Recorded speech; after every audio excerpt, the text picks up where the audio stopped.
Hey everybody, welcome to a new video. Today I'm going to talk about my first impression of the R6 Mark II after having done a few matches. So in this video I'm going to try to record myself in a few different dates. So after each match I make a recording of what I think. So today I just did my very first match. So I was very curious, as you might expect, to see what the experience would be like.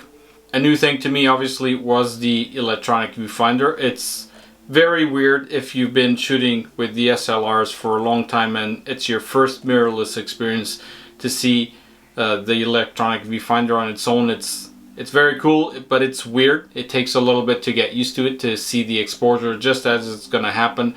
The little bit of lag when you're panning, though it's not too bad, there's a little bit of lag that obviously does not happen with the optical viewfinder.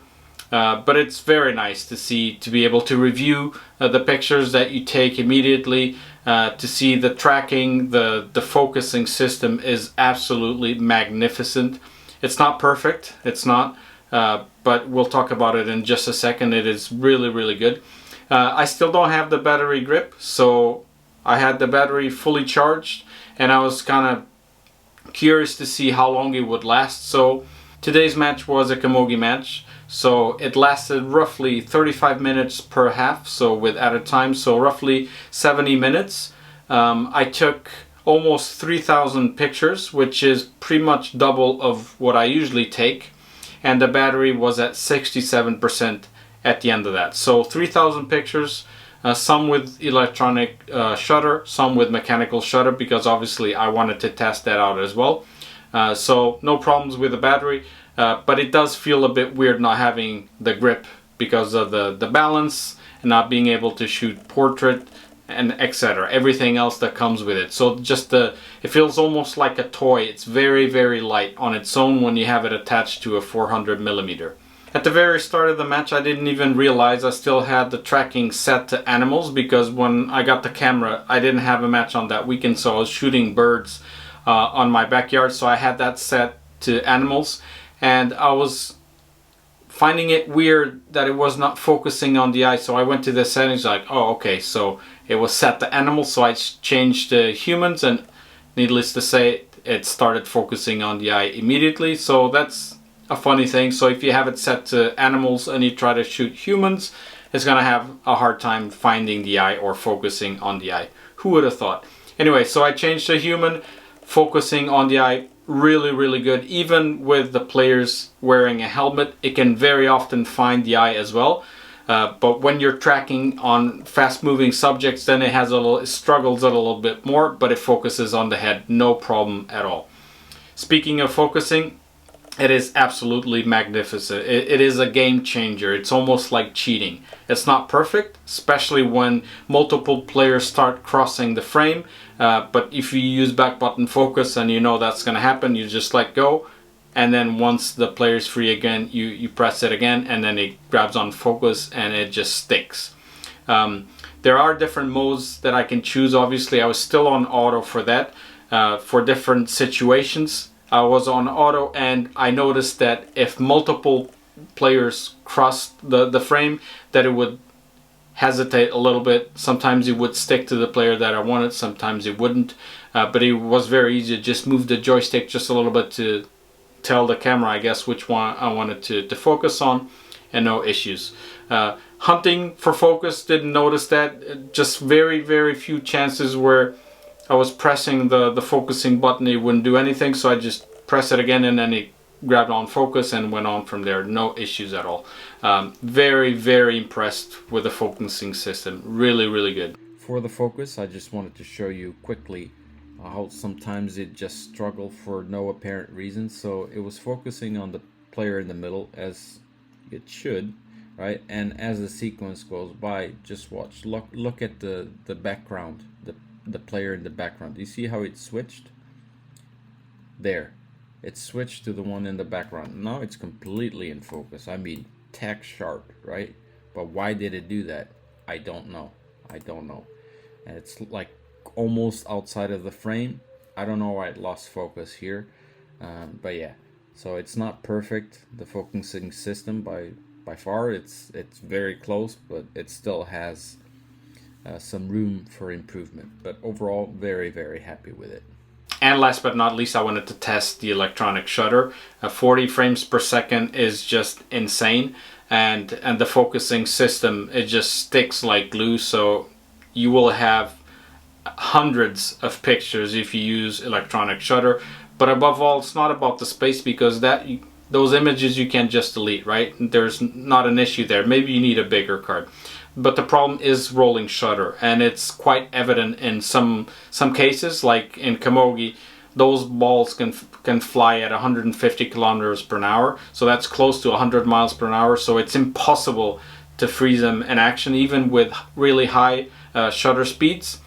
And then the balls are deformed, or the hurleys, which are the wooden sticks that you see, the wooden bats, they are a bit deformed. So, and if you're panning, then you see slanted things. So mechanical shutter is the way to go, and 12 frames per second is more than sufficient.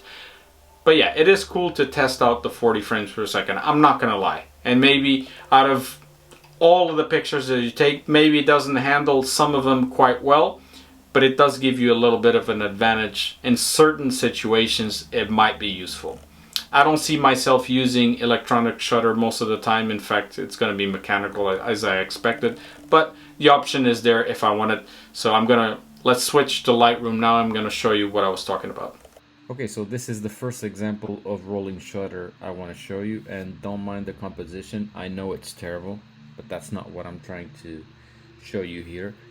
So this is just a sequence of a free, okay, using the electronic shutter, and there, right there. Now you might not spot it right away, this zoomed out, but if we zoom in, like the face is all in focus, everything's fine. And by the way, these pictures are not edited at all, okay?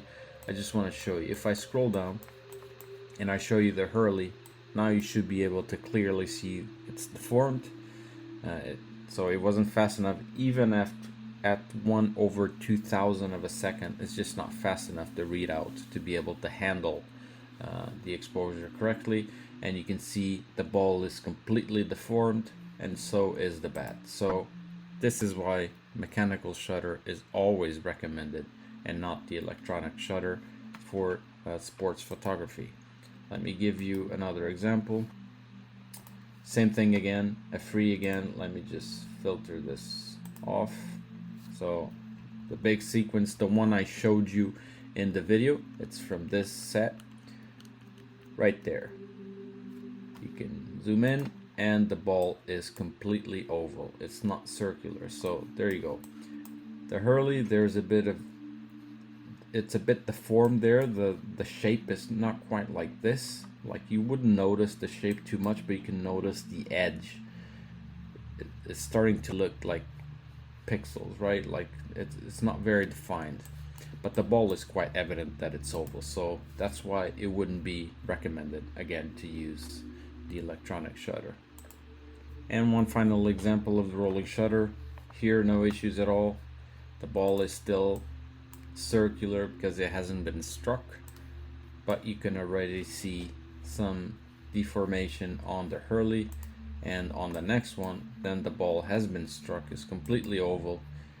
The hurley, funny enough, is not as bad as I would have hoped it would be, but the ball is oval, so it's pointless.